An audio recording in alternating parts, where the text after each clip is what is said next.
داستان کریستیانو رونالدو داستان استعداد خارق‌العاده و پشتکار بی‌نظیر است. او در فونچال، مادیرا، جزیره کوچک در پرتغال به دنیا آمد. زندگی آسانی نداشت. خانواده‌اش متواضع بودند و منابع محدودی داشتند. اما رونالدو از همان کودکی توپ را در پاهایش داشت. او عاشق فوتبال بود، بیشتر از هر چیز دیگری.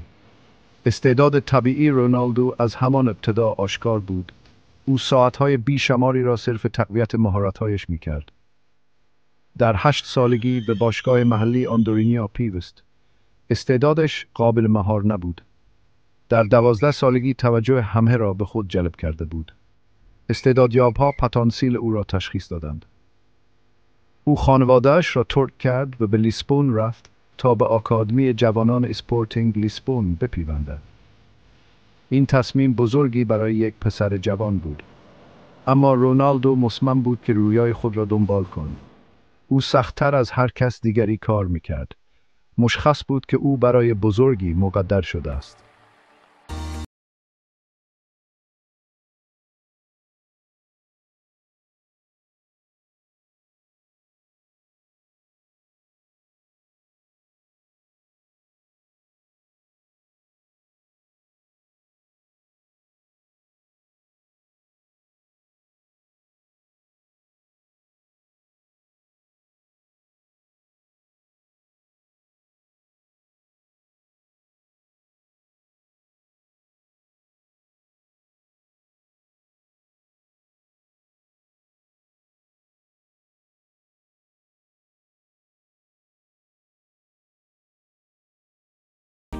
این یک سرمایه گذاری قابل توجه بود. پیوستن به منچستر یونایتد برای رونالدو تحقق یک رویا بود.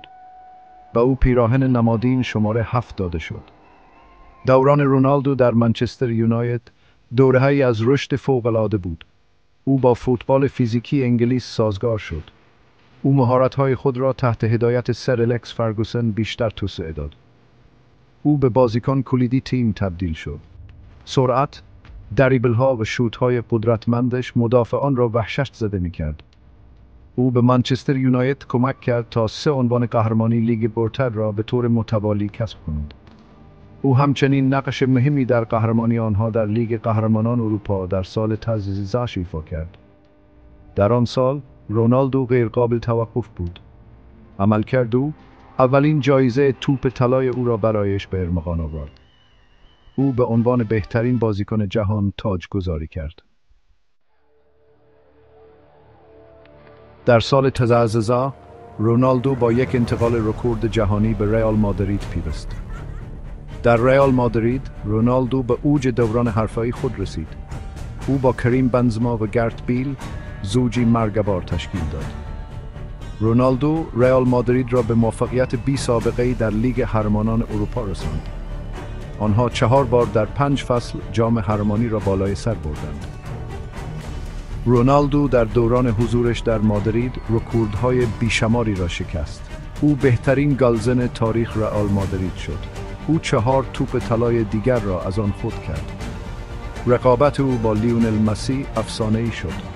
آنها یکدیگر را به ارتفاعات جدیدی سوق دادند. در سال تعزفس پس از 9 فصل باورنکردنی در مادرید، رونالدو به دنبال چالش جدیدی بود. او با 100 میلیون یورو به یوونتوس، غول ایتالیایی، پیوست. رونالدو به گلزنی‌های خود در ایتالیا ادامه داد. او به یوونتوس کمک کرد تا 2 عنوان قهرمانی سری آ را کسب کند. او به شکستن رکوردها و غلبه بر انتظارات ادامه داد.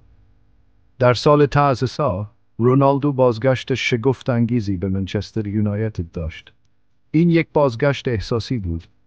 هواداران با آغوش باز از او استقبال کردند.